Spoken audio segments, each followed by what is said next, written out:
Qué bueno. Bien, voy a predicar cortito porque me quiero ir rápido para la casa. Encontré, estaba pensando en los hermanos de África, o siquiera los hermanos que nosotros conocimos aquí cerca de Villarrica cuando fuimos a Chaura, que los hermanos salían a las 6 de la mañana para llegar a las 2 de la tarde al culto. Caminaban 5 horas. Y algunos hermanos no pueden porque es la tarde del culto. No sé qué evangelio nosotros, con qué evangelio nosotros fuimos evangelizados realmente. Pero bueno, para no picarme, Señor. Hay un texto que lo miré hace 2 domingos atrás, hablamos de él, del capítulo 1 de Zacarías, verso 1 al 6, y tocamos el verso que es el tema, el gran tema de Zacarías, del profeta: volveos a mí y yo me volveré a vosotros. Pues es el llamado del Señor, ¿no? El llamado que el Señor hace en el libro de Zacarías después de esos 8 capítulos de visiones, sueños, que el Señor da al profeta. El ángel viene, le explica las cosas que van a acontecer, que van a ocurrir, que va a pasar. Y luego, bueno, vamos a entrar a las cosas prácticas del libro.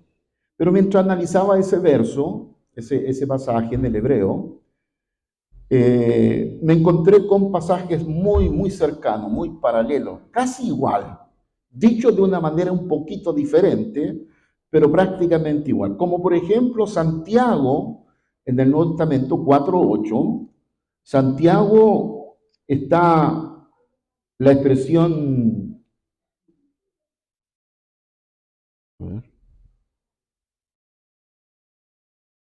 4:8 bien dice, es un llamado de Dios para acercarnos a Él.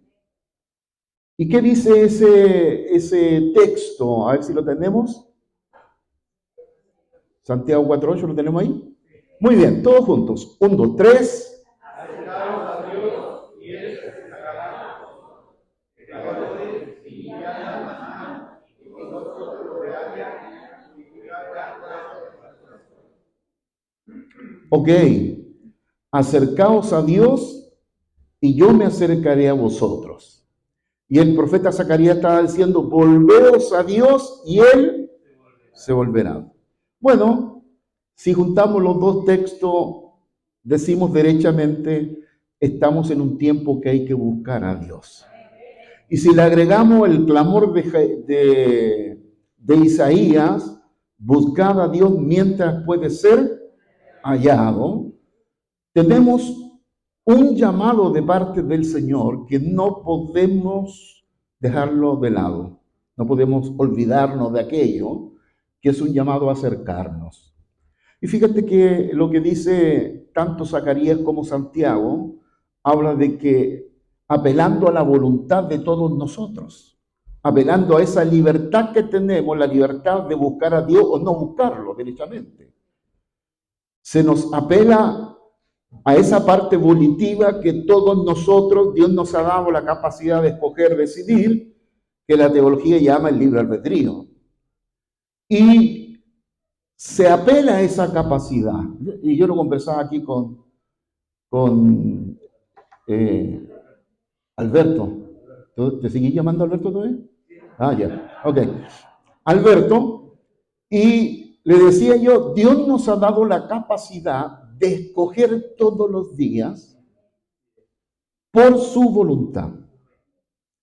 Porque aun cuando nuestra vida la hemos dedicado, la hemos consagrado a Dios, reconociendo a Jesucristo como el Señor de nuestra vida, todos los días hay que tomar la decisión de seguirlo. Y fíjase la expresión de Jesús, la expresión más usada en los evangelios sinópticos, es la palabra sígueme. Y Jesús se lo dijo a los discípulos, a Mateo y a todos los que llamó, le dijo, sígueme. Y esa expresión está en un tiempo verbal que existe en el hebreo, que se llama un presente continuo, y que debería decir, sígueme y decide seguirme siempre. Lo que significa derechamente que seguir a Dios o seguir a Jesús es una decisión de cada uno de nosotros permanentemente. No es que decidimos seguirlo una vez y toda la vida, porque es un llamado a una decisión diaria, permanente. Y si somos llamados a seguir a Jesús en forma diaria, de igual manera somos llamados a buscar a Dios diariamente. Diariamente. Aun cuando existen las limitantes que todos nosotros tenemos. Todos nosotros experimentamos, vivimos ciertos limitantes, ciertos límites, que a veces esos límites se hacen mucho más grandes de lo que son, o nosotros los agrandamos, o nosotros les damos simplemente un valor que va más allá del que realmente tienen. Y eso hace que nosotros mismos a veces nos disparemos en la pata, produciendo las limitaciones nosotros mismos. Cuando uno conversa o se encuentra con personas que ya no ve hace rato en la iglesia, y le dice, bueno, ¿qué pasó? Pastor, que tan difícil el evangelio. Bueno, Jesús dijo que no era fácil tampoco, ¿no? El evangelio tiene un nivel de dificultad, sin duda que sí. El que no aborrece esto y otro no es digno de mí, ¿cierto? Y el que no pone la mano en el arado y no mira hacia atrás no es digno de mí. O sea, el Señor habló de que el evangelio no era fácil, que tenía cierto nivel de dificultad. Sin duda que sí. La vida de fe, la vida cristiana legítima, no es como la vida religiosa, ¿cierto? Porque la vida religiosa que uno va a, sea culto, sea misa, lo que sea, va, está presente, no participa, es un espectador del culto, de lo que se desarrolla, luego vuelve y se olvida hasta el próximo domingo. Pero no hace esfuerzos durante la semana de cómo vivir y permanecer en el contacto con Dios, en la comunión con Dios. De ahí radica la diferencia entre una vida religiosa y una vida dinámica, didáctica con el Señor. Por eso el llamado es un llamado de todos los días, acérquense a mí. Pero el énfasis está en la vuelta de esa expresión, acérquense a mí y yo, que es la promesa de Dios, me acercaré a ustedes. O sea, hay una condición, hay un condicionante. No es solo de que uno se quiera volver a Dios o quiera estar cerca de Dios, sino que está la condicionante de que Dios se vuelve si te vuelves tú. Porque no dice, si no te vuelves, yo me vuelvo. No, volveos a mí y yo me volveré a vosotros. Acercaos a mí y yo me acercaré a vosotros. O sea, es una promesa condicionada. Una promesa con una condición. ¿Qué quiere decir en el fondo? Está diciendo de que si yo quiero vivir mi vida sin Él, lo que conversábamos aquí con mi amigo, de que la capacidad de decidir por la voluntad de Dios es algo diario. O yo decido hacer la voluntad de Dios diariamente, o decido hacer mi voluntad diariamente. Y el maestro nos dio la cátedra de que es más importante someter nuestra voluntad a la voluntad del Padre. Pues Jesús dijo que no se haga lo que yo quiero, sino tu voluntad. Bueno, Jesús también tuvo que decidir en momentos tan trascendentales, tan importantes, reforzar su decisión por decidir por la voluntad de Dios. Y por supuesto que todos nosotros a diario estamos decidiendo. Miren, todos los que ustedes están aquí decidieron venir. Podrían haber decidido no venir. Hay varios que decidieron no venir, ¿cierto? Pero nosotros decidimos venir. Ahora, uno no puede ni juzgar ni criticar a los que no vinieron. Eso lo hace Dios. El juicio es del Señor Jesucristo, ¿cierto? Pero nosotros que hemos tomado la decisión de venir para rendir el culto al Señor, porque sabemos que los más beneficiados de rendir el culto a Dios, ¿quiénes son? Es Dios. Es que a Dios le falta algo, que algún culto le agrega algo a la grandeza, a la gloria y la virtud de Dios. Nada. Dios es completo. Él no requiere ni necesita nada. ¿Quiénes son los que quieren y los necesitan? Somos nosotros. Es que no hemos logrado entender aquello. Que somos nosotros los que requerimos dar el culto, porque rendimos el culto por causa de nuestro espíritu. Porque se nos dio un espíritu que es necesitado de la palabra y de la comunión de los hermanos. El más beneficiado de acercarse a Dios somos nosotros.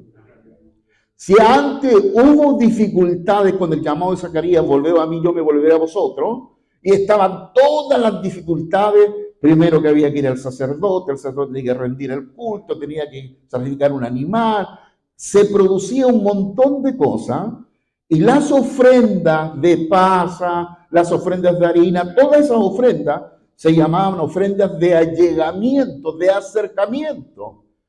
Cuando yo venía delante de Dios en el Antiguo Testamento sin traer nada, no había ni una posibilidad que Dios me aceptara. Hoy día nosotros traemos ofrenda, no traemos ofrenda, da lo mismo. Pero nos olvidamos absolutamente de que el más beneficiado en este proceso de dar el culto y rendirlo a Dios somos nosotros mismos. Porque entendemos que Dios es el Dios que está pleno. Ni una gloria a Dios, ni tres glorias a Dios, ni tres veces el nombre de Jesús, ni el mejor canto le agrega a Dios algo. No es que yo rindiendo el culto, Dios se completa. Aún que vivimos en una sociedad, en un mundo constantemente que nos empuja a alejarnos de Dios. Esta sociedad no nos acerca a Dios. Y en la medida que vamos viviendo mucho más este último tiempo que le va quedando a la historia, va a ser cada vez más difícil reunirnos, juntarnos, por todas las dificultades que comenzarán a darse en el fin del tiempo o en los fines del tiempo. Por eso, la observación del profeta Isaías es para el día de hoy tremenda. Busquen a Dios mientras puede ser hallado. ¿Qué es lo que está diciendo el profeta? Que va a llegar un momento que no va a poder ser hallado. O que, como decía el gran himno acerca de la venida del Señor, y la gente clamará y buscará, e irá a los cerros, irá al mar, irá a la montaña, buscando a Dios y no lo encontrarán. Ya no lo encontrarán. Entonces amarán la muerte. Amarán morir, le pedirán a las rocas que caigan sobre ellos, le pedirán a un rayo que los mate, porque la vida en la tierra sin Dios no se puede vivir. ¿Por qué podemos vivir la vida nosotros aquí? Porque está Dios. Porque su Espíritu Santo está.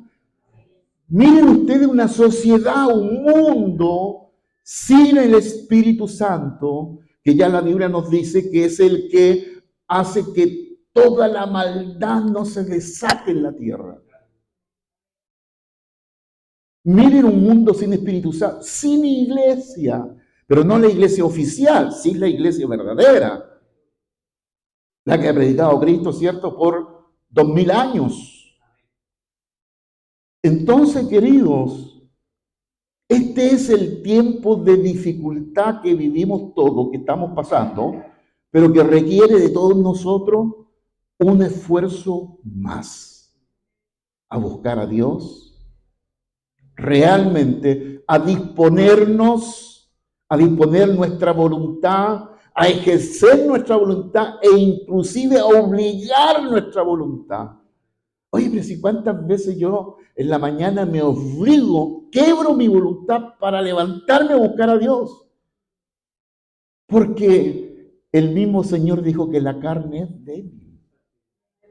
Pero cuando hago el esfuerzo y le pongo empeño y esfuerzo, descubro que mi espíritu siempre está dispuesto. Que la barrera es inicial nomás. Que el obstáculo es el inicio, el dejar el sueño, el dejar la cama, etcétera, etcétera. Pero cuando lo logro, ya no me quiero salir de esa presencia. Porque el espíritu está dispuesto. Tu espíritu, mi espíritu, está dispuesto. Pero claro, hay un inicio de barrera, de obstáculo que hay que vencer.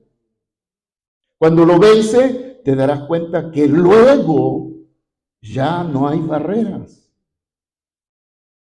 Que Dios cumple el venir y acercarse cuando clamamos su nombre.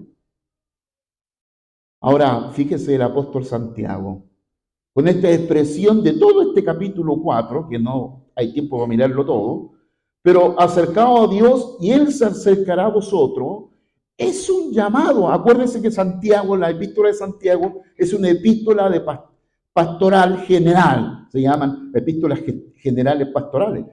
¿Y a quién se le está hablando? A la gente que está en la diáspora. La gente que está en la persecución. A ellos Santiago le está hablando. A todos, posiblemente un hermano del Señor, hablándole a todo ese pueblo que está en la diáspora, no está en Jerusalén, no está en Israel, y que sufren la persecución. Por eso el que pasará la gran tribulación no seremos la iglesia, será Israel. Porque hay un pueblo que sea capaz de vencer la tribulación y salir victorioso en la historia. ¿Hay otro que el pueblo judío? Hay civilizaciones completas que desaparecieron. Pero el pueblo judío, Dios lo ha preparado para que enfrente todavía más tribulaciones de las que ya han enfrentado. Y de las que están enfrentando ahora, ¿cierto? Con todas las naciones en contra de Israel. Ahora, queridos, este llamado a acercarnos a Dios es derechamente un llamado a nuestra voluntad, a una decisión personal de todos nosotros. Todos nosotros debemos decidir, de igual manera como decía la expresión sígueme, es que debemos buscar a Dios siempre, permanentemente.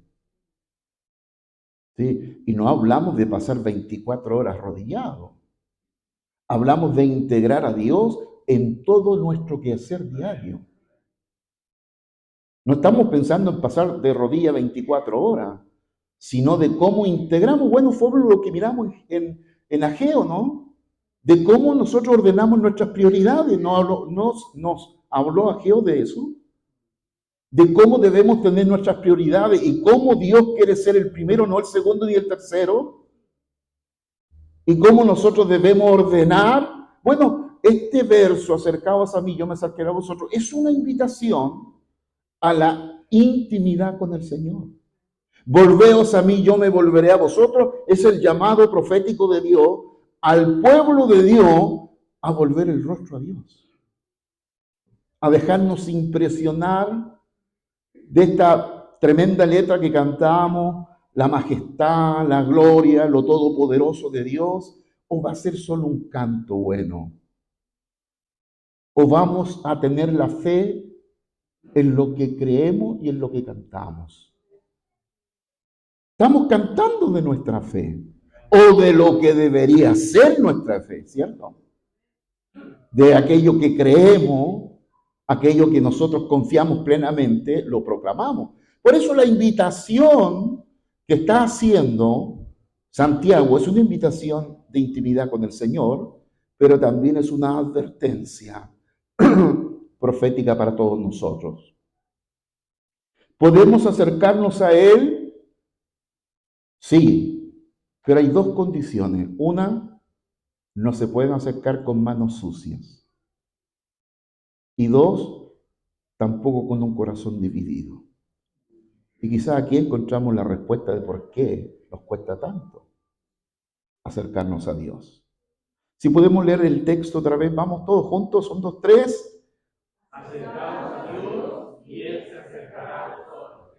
Pecadores, limpiad las manos y vosotros de doble ánimo, purificad vuestros corazones.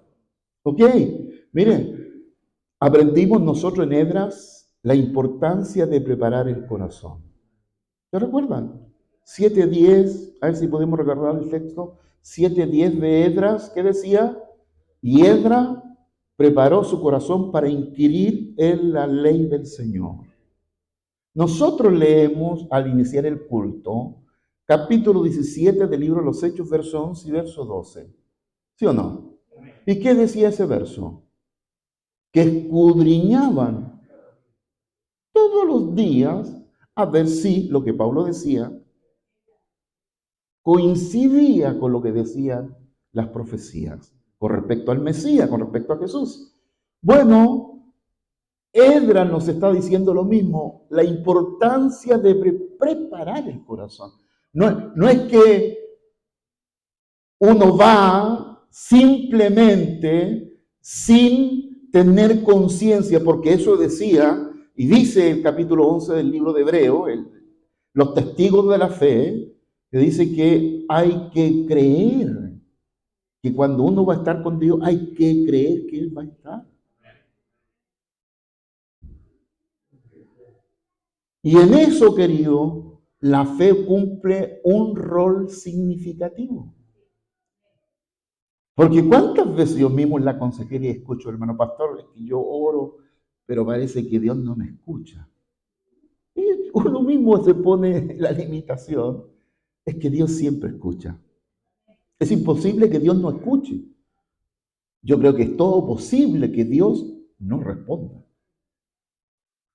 Pero que de escuchar, escucha.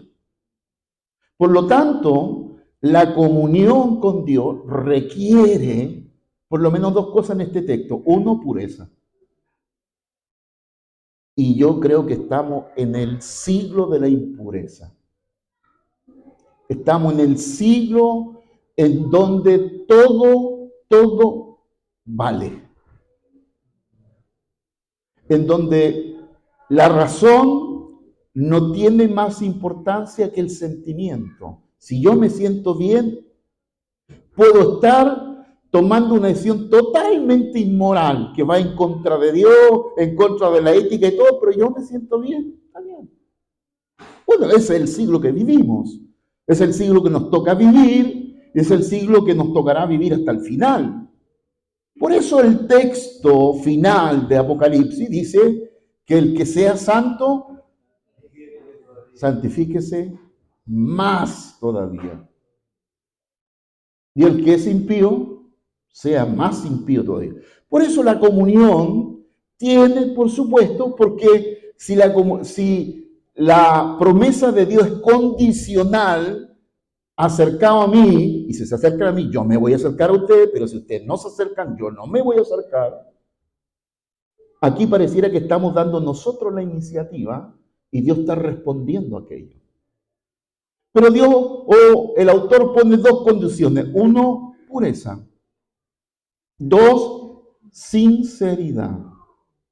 No doblece, no una persona de dos almas, como dice el griego original, o de dos ánimos, de ánima, de dos almas. Que la psiquiatría, ¿cómo se llamaría? Bipolar. Una persona bipolar. ¿Cierto? Dice una cosa, hace otra. Generalmente no hace lo que dice o no hace lo que cree, ahí hay un problema.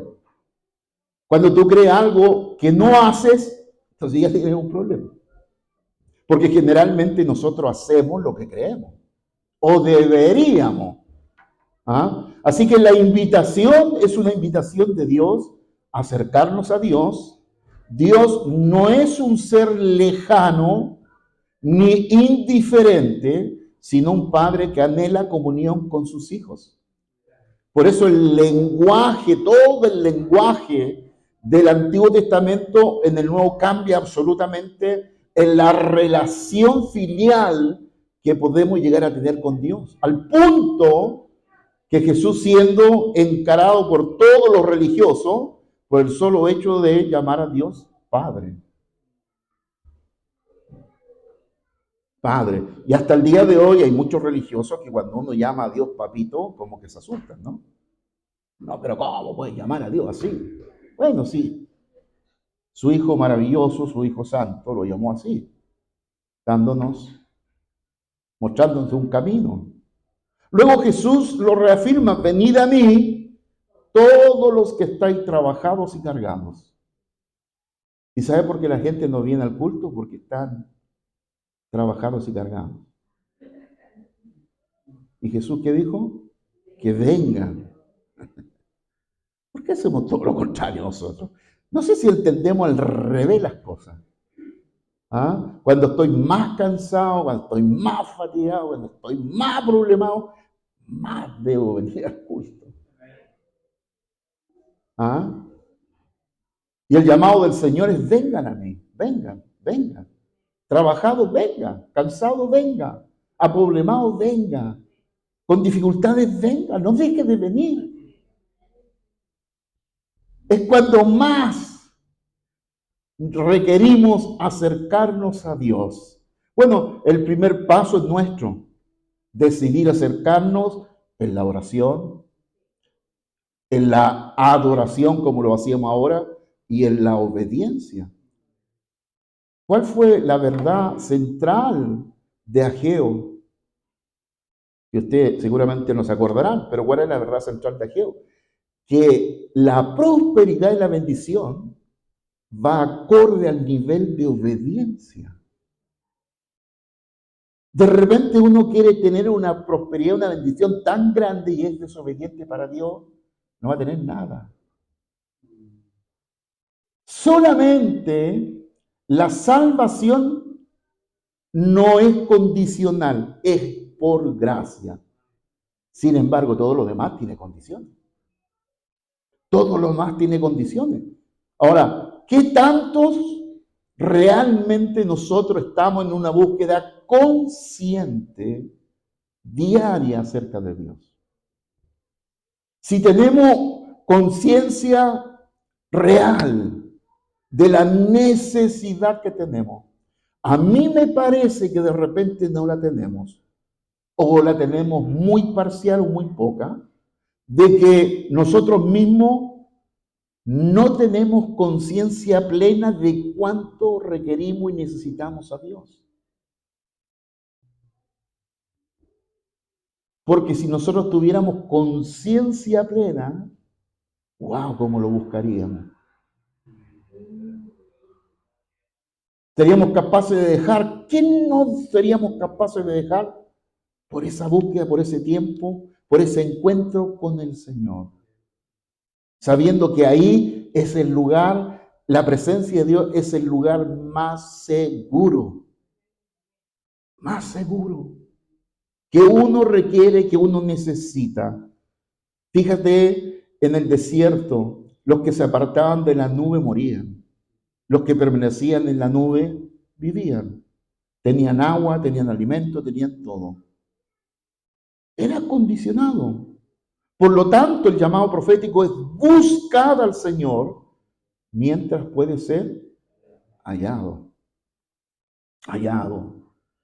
Sin duda, yo a veces he he tenido la experiencia de orar y pareciera que uno está hablando como hueco, ¿no? Como parece que no hay, como que Dios no escucha, pero eso es una sensación emocional. Si todas las veces que voy a buscar a Dios, yo tuviera todas las emociones reguladas por esa búsqueda, iría saltando alegre, no se puede así. A veces no estoy ni de buen humor. Por lo tanto, no siempre coordinan las emociones con mi búsqueda a Dios. Lea Jeremías, cómo se choreó con Dios, ¿no? O lea Moisés, Señor, ¿estás seguro que soy yo? Yo creo que te equivocaste, manda otro. Bueno, tenemos derecho a pataleo, sin duda. Dios deja que uno patalee, ¿no? ¿Cómo se llama eso cuando hacen los cabros chicos?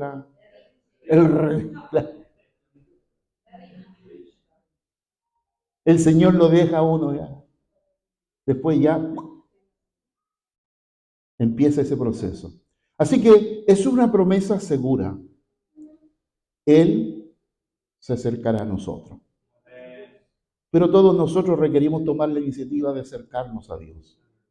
Cada vez que damos un paso hacia Dios, Él da un paso hacia nosotros. Lo hemos dicho, yo lo digo una y otra vez. Caminar con Dios no es fácil y caminar con Dios es peligroso. Porque los que han caminado con Dios han desaparecido todos. Y nosotros nos agarramos a no desaparecer, pues, ¿no? Queremos el estrellato, ¿no? Que el video que ponemos en TikTok tenga millones de reproducciones. O que el ponemos en este o en otra red social. Porque eso hoy día es lo sensitivo, ¿no? Es pegar con un video viral. Y Dios no está ni con eso. Él se acercará a vosotros. Sin duda, el dar pasos de fe nos permite avanzar, acercarnos a Dios. Miren lo que dice el capítulo 10 de Hebreos, verso 19 y siguiente. Que Dios ha abierto, así que dice la expresión, que Dios ha abierto un nuevo camino. Un nuevo camino ya no es el camino viejo, muerto, sino es un camino vivo. ¿Qué dice? Todos juntos, 1, 2, 3.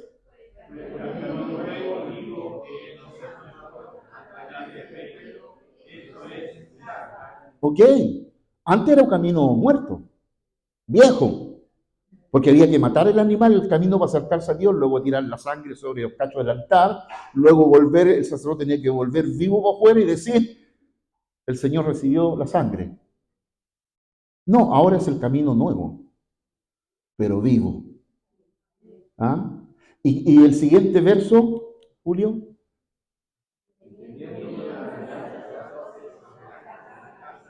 Siguiente.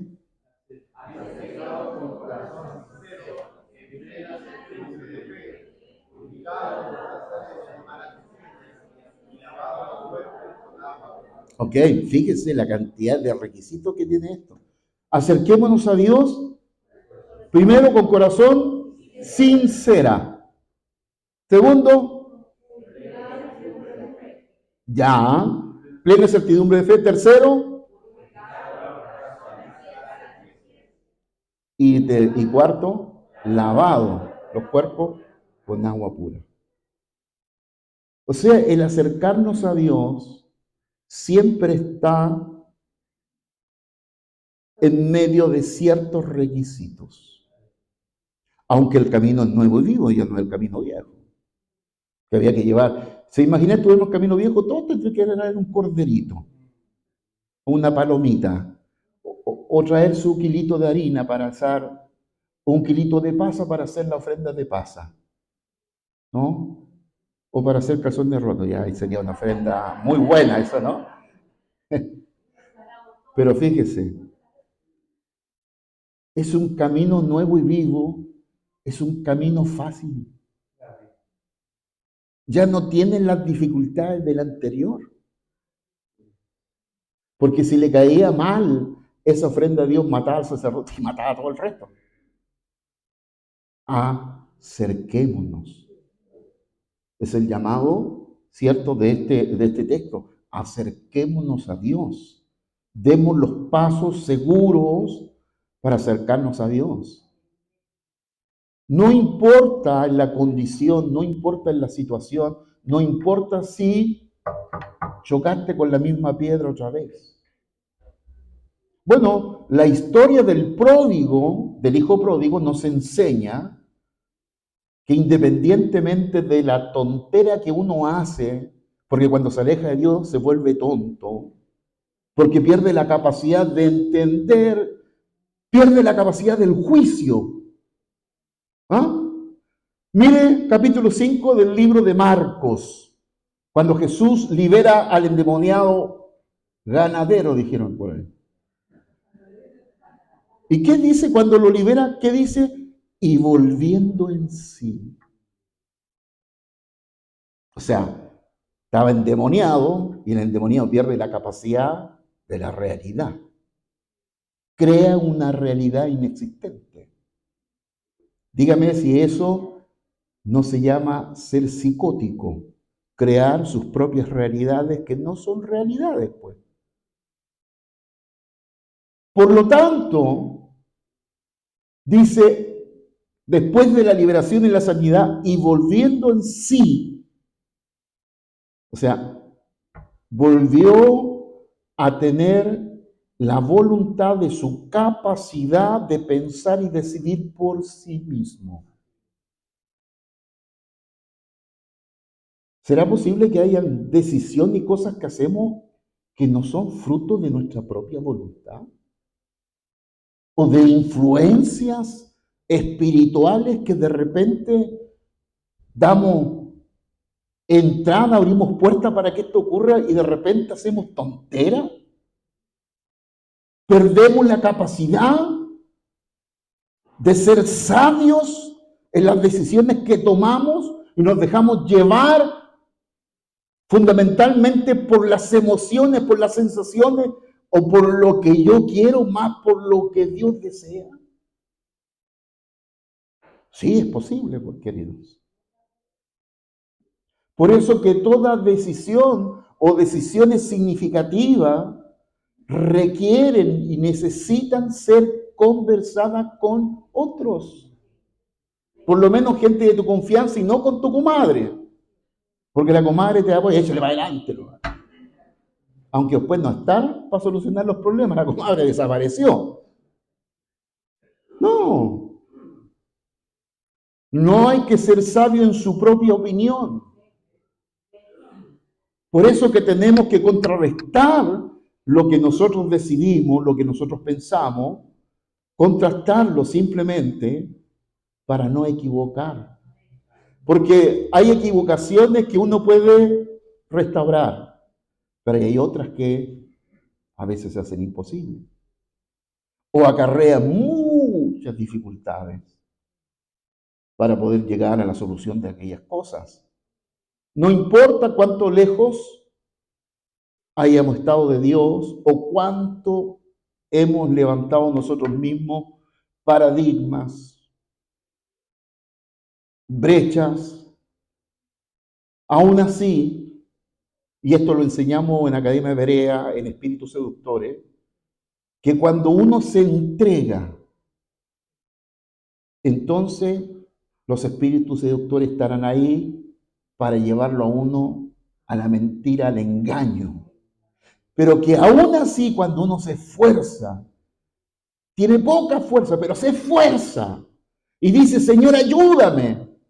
Dios viene en su ayuda. Dios está ahí para ayudar.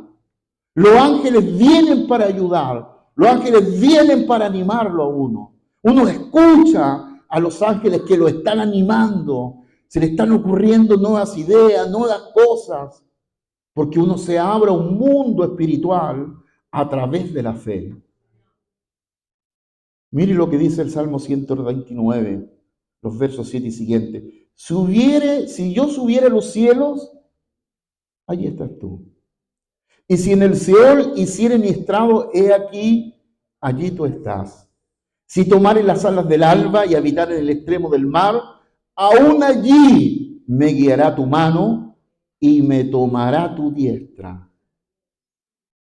Si dijere, ciertamente las tinieblas me encubrirán, aún la noche resplandecerá alrededor de mí, aún las tinieblas no encubren de ti, y la noche resplandece como el día. Lo mismo te son las tinieblas que la luz. Queridos, es Dios ahí. Aunque parece que es un día nublado, parece que es una noche de tinieblas, Dios está ahí. No te olvides, por favor. No te olvides que las situaciones que vivimos no te impresionen más que en el Dios que has puesto tu confianza. Que sea Dios quien te impresione. Que te impresiones tú mismo. Que dejes que Dios impresione tu corazón, tu espíritu. Que no hay ninguna dificultad tan grande que no se pueda superar. Que las dificultades no duran toda la vida. Muchas de ellas Dios las usa para formarnos, para enseñarnos de que el valor supremo, el valor mayoritario, el valor más grande es Él. Por eso el autor dice, limpien las manos. ¿Se recuerda el Salmo 15?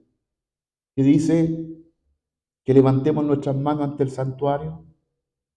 Timoteo, Pablo dice, levantad vuestras manos delante de Dios, manos limpias, que no han derramado sangre, ni robo, ni nada. Bueno, la mano es una figura del accionar humano. Que nuestras acciones no sean malignas. Que no pensemos en el mal de los demás. Me la hizo, me la paga. No te deseo mal, pero québrate una pata. No. Nuestras acciones hablan, gritan, son el mensaje más fuerte que damos, cómo vivimos la fe. Desde este púlpito es fácil predicar. Es preparar el sermón, el mensaje, venir y darlo. Difícil es vivir la vida de fe ahí con tus vecinos. Porque el mensaje que ellos no vienen a escuchar el domingo aquí, lo escuchan como tú vives. Porque ese es el sermón más fuerte que ellos tienen. Cómo te ven tus compañeros de trabajo, tus compañeros de estudio, tus vecinos. Tú le estás predicando cómo vives. ¿Ah? ¿Cómo vives? Las acciones, las manos están hablando de las acciones que tenemos, de la seguridad que tenemos en Dios, de la dependencia que tenemos en el Señor. Tenemos que depender del Señor en forma extrema. Pareciera que no, Dios no va a obrar, pareciera que Dios no va a actuar. Pero Dios, ¿qué está esperando? Una fe extrema, que confíes hasta el final, hasta cuando grite, hasta cuando llore, hasta cuando te derrame en el suelo diciendo, Señor. Entonces Dios actúa, porque Dios espera que se te terminen tus argumentos, que se te terminen tus ideas, para que haya algo de espacio en tu cabeza donde Dios puede meter sus ideas y su fe. ¿Sí? Limpiad vuestras manos, purificad vuestros corazones. Así que toda obra externa, todo accionar, toda manera de vivir la vida de fe es nuestra prédica. Hay mucha gente que anhela predicar desde el púlpito, olvidándose que todos los días predican a sus compañeros, a sus vecinos, a sus familiares, que es la prédica mejor, ¿no? Que es la mejor prédica, porque por eso seremos juzgados, ¿no? Así que Purificar el corazón implica una transformación interna, sinceridad, entrega total, rendimiento absoluto a Dios. ¿Por qué cuando cantamos levantamos las manos? Porque nos estamos rindiendo, ¿no? Nos estamos rindiendo a la voluntad de Dios. Y no siempre la voluntad de Dios es toda agradable, pero a veces también es agradable. Y es buena y es perfecta, dice la Biblia. Así que otra de las cosas para terminar que pone el énfasis el autor de Santiago es en el doble ánimo, la doble ánima, que refleja la espiritualidad, refleja inestabilidad